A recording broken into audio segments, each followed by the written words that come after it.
محمد اسد نے اپنی تفسیر دی میسج آف دا قرآن میں سورہ ابراہیم کا مرکزی موضوع وحی کی عالمگیری اور حق و باطل کا انجام قرار دیا ہے۔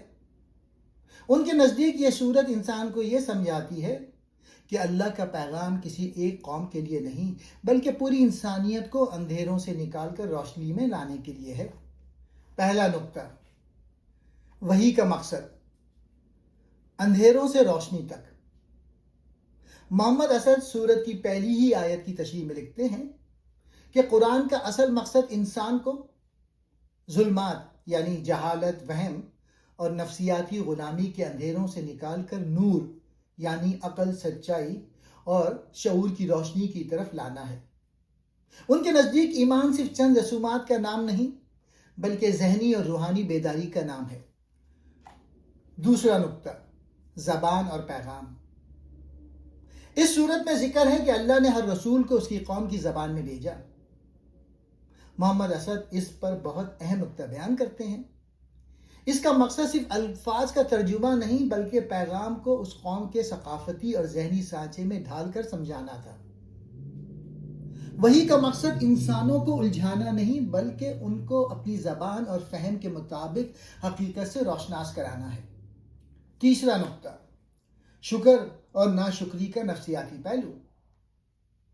آیت، اگر تم شکر کرو گے تو میں تمہیں اور زیادہ دوں گا۔ اس کی تشریح میں محمد اسد کہتے ہیں، شکر کا مطلب صرف زبانی شکریہ نہیں بلکہ اللہ کی دی ہوئی صلاحیتوں اور نعمتوں کا صحیح استعمال ہے۔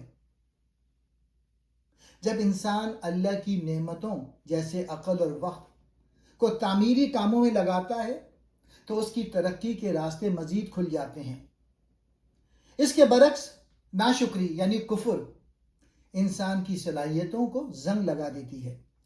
چوتھا نقطہ، کلمہ طیبہ، حق اور باطل کی مثال، دا میٹافور آف ٹریز۔ محمد اسد نے اس صورت میں موجود پاکیزہ درخت اور گندے درخت کی مثال کو بہت خوبصورت انداز میں واضح کیا ہے۔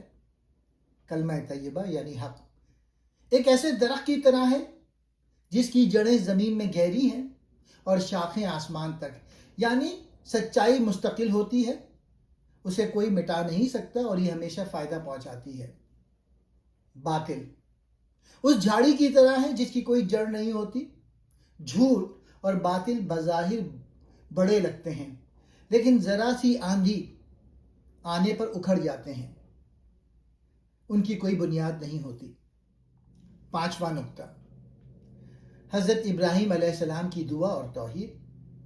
اس سورت کا نام حضرت ابراہیم کے نام پہ ہے کیونکہ اس میں ان کی وہ دعا کا ذکر ہے جو انہوں نے مکے کی وادی میں کی تھی۔ محمد اسد کے مطابق ابراہیم علیہ السلام کی دعا صرف اپنی اولاد کے لیے نہیں تھی بلکہ وہ امن اور رزق کی بنیاد پر ایک ایسی سوسائٹی بنانا چاہتے تھے جو صرف اللہ کی بندگی کرے۔ یہ دعا ظاہر کرتی ہے کہ ایک آئیڈیل معاشرے کے لیے امن اور معاشی خوشحالی ناگزیر ہیں۔ محمد اسد کے نزدیک سورہ ابراہیم ہمیں یہ سکھاتی ہے کہ حق کی بنیاد ٹھوس ہوتی ہے اور وہ ہمیشہ قائم رہتا ہے۔ انسان کو چاہیے کہ وہ اپنی عقل کو وحی کی روشنی میں استعمال کرے تاکہ وہ دنیا اور آخرت کی تاریکیوں سے بچ سکے۔